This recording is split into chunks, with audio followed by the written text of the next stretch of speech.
Hi guys, hope everyone's doing good, having a good Monday. I am doing a video in response to Leopold's video.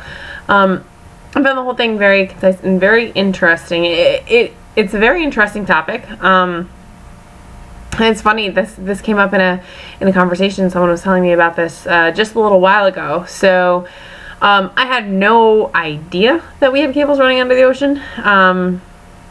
Part of me wants to think I'm just ignorant and didn't realize it. But it's completely and totally fascinating. It's still difficult to float across the ocean, and yet we have all these cables that run the bottom of the sea. That's wow. But as I said, it came up, someone was telling me about it a little while ago, as Russia had actually threatened to go down and cut one of the cables going to America. I found that interesting too, but you know what? This is part of the threats, and that actually is part of kind of what addresses one of Leopold's questions.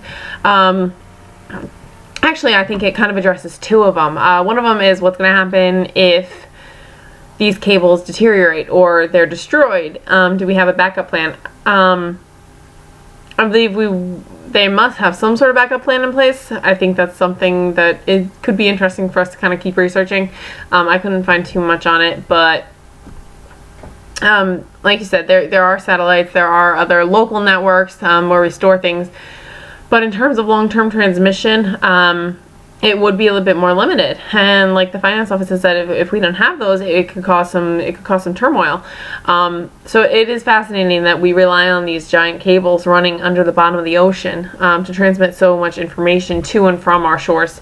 And then I think it also kind of ties into, Leopold talks about why are satellites kind of portrayed as the main technology for keeping our data, for keeping everything in place and all the information. And I think part of it is not just because, well, it does sound cooler. But if we think that everything is in space, everything is kind of above us, then no one's really looking for what they could do to possibly destroy some facet of information.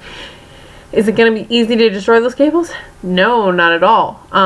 They're made to survive under the sea for hundreds and hundreds of years. And yes, will they need maintenance? Of course they will. Are they well protected? Of course they are. And I think it's really is cool, because Leopold also brought up how many different professions really have to go into making that work. It's geography, it's physics,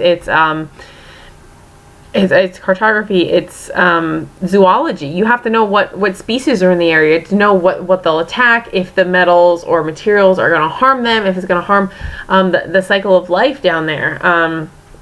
So it really takes a lot to kind of figure out and plan this whole path, I mean, we think of like treasure maps as being something kind of fantastical, like, oh, that happened years ago, or that only happens in fairy tales, but literally we're kind of like a treasure map. There's just all these different lines leading to and from different destinations, and the whole way they're carrying valuable information.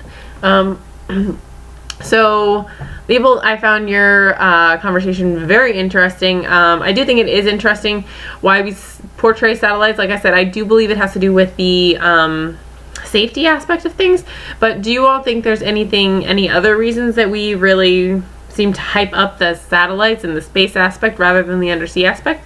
If so, I'm interested to hear. All right, have a great week, guys.